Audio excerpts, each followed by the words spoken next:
is a 1995 Suzuki Cappuccino, a tiny sports car built to Japanese K-car regulations, which is why it only has a 660cc turbocharged inline 3-cylinder engine producing 64 horsepower and pound-feet of torque. It also weighs just 700 kilos or 1,500 pounds. I bought it to experience a car I couldn't normally own in the US, and it has completely changed my idea of what a sports car should be.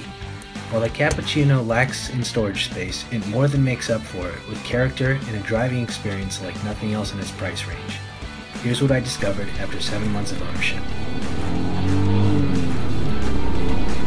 The Suzuki Cappuccino is not only one of the smallest cars ever made, it's also one of the lightest for that very reason. It has a pretty much all aluminum body. I would describe it as a tin can, I think that's fair. And while it's not the last word in safety, it certainly is the last word in go-kart-like feel. You can be shifting at red line, going crazy, hearing all the exciting sounds. When you look at the speedo, you're still only doing 40 miles an hour.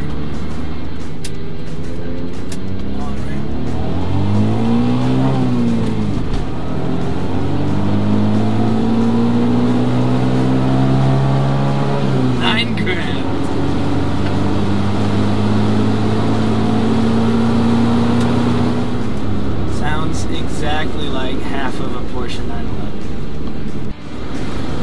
So we're going 50. I don't know how much the wind noise is coming across.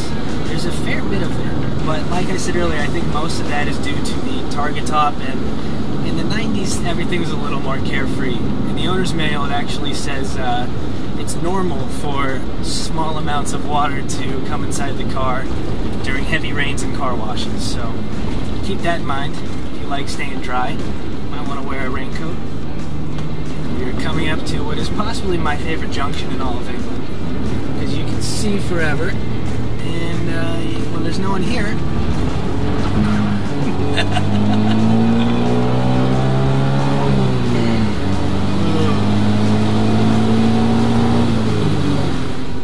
it just sounds like a race engine.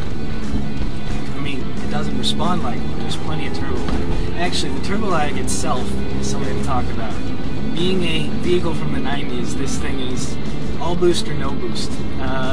So if you hit about 4,000 or 5,000, it doesn't really matter where your foot is on the accelerator, you're going to speed up no matter what. There are a couple quirks with the Cappuccino, as you might expect from the name.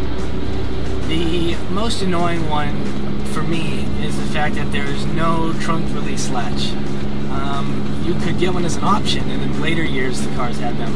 But this being a kind of mid-generation vehicle, it does not have that. So I have to either take 2 keys with me at all times, or if somebody wants to open the trunk while the engine's on, I have to turn it off, walk out there, stick the key in the latch, and open it from the back.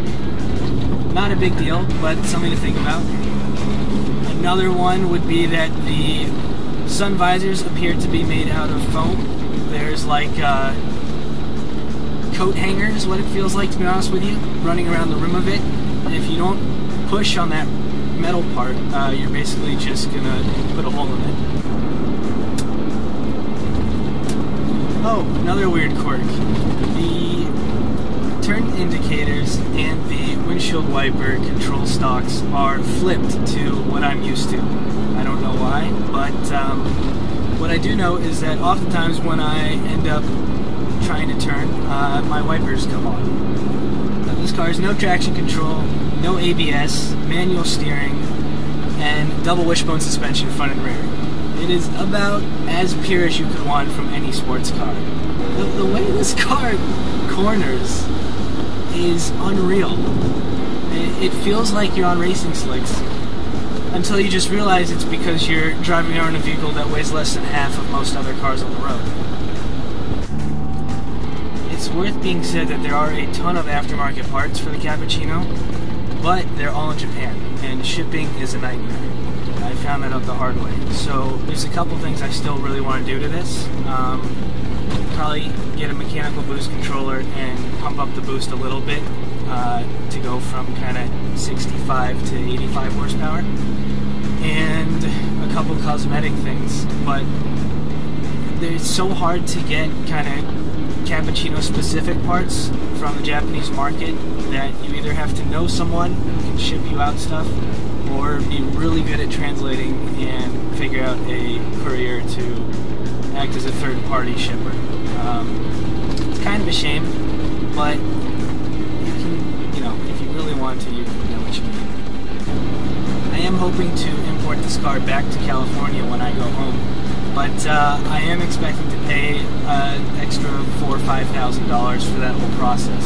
The actual shipping the car to the U.S. is not the most difficult part. The difficult part is actually getting it registered, especially in a place like California, which has some of the strictest regulations in the world.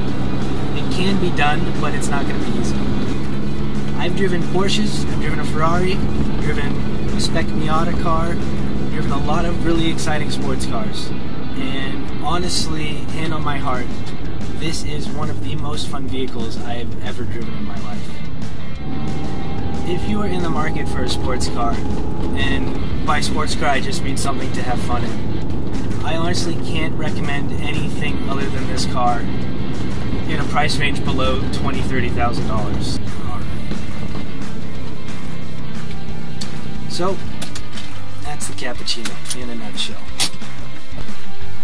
Hopefully you enjoyed this. If you're thinking about buying a Cappuccino, I would say definitely at least go look at one, just so you can see how small they are in real life and how fun they are. And if you didn't enjoy this,